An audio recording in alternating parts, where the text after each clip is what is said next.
भेसळखोरांनो सावधान, तुकाराम मुंडे ॲक्शन मोडमध्ये आलेले आहेत. अवघ्या 3 दिवसात 33 जण अटकेत, 27 दुकानं सील आणि लाखोंचा माल जप्त. राज्यभर नेमकं काय सुरू आहे? राज्यात भेसळ प्रतिबंधित गुटखा विक्री आणि असुरक्षित अन्नपदार्थाविरोधात अन्न व औषध प्रशासनाने मोठी धडक मोहीम सुरू केलेली आहे.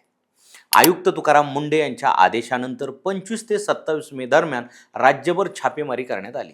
या कारवाईत 53 आस्थापनांनी तपासणी करण्यात आली. त्यापैकी 34 ठिकाणी गुटखा, पान मसाला आणि इतर प्रतिबंधित पदार्थाची विक्री सुरू असल्याचं आढळलं. या प्रकरणी 25 FIR दाखल करण्यात आले असून 33 आरोपींना अटक करण्यात आलेली आहे. तसेच 27 आस्थापना सील करण्यात आलेल्या असून 20 लाखांहून अधिक रुपयांचा मुद्देमाल जप्त करण्यात आलेला आहे.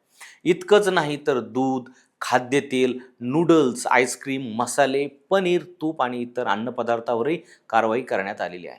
जळगावमध्ये कृत्रिम दूध तयार केल्याचा प्रकार उघड झाला, तर पुण्यात रसायनाच्या मदतीने पिकवलेले आंबे जप्त करण्यात आलेले आहेत. धुळ्यात अस्वच्छ वातावरण, बेसन उत्पादन, मुंबईत नियमबाह्य नूडल्स उत्पादन आणि पालघरमध्ये अस्वच्छ आईस्क्रीम उत्पादनावरही कारवाई करण्यात आली.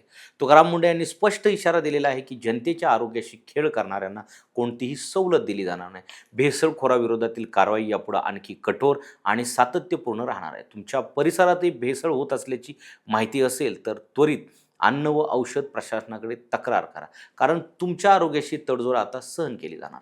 अशाच नवनवीन अपडेटसाठी मंडळी 57 चॅनलला सबस्क्राईब करा आणि इन्स्टाला फॉलो करायला विसरू नका.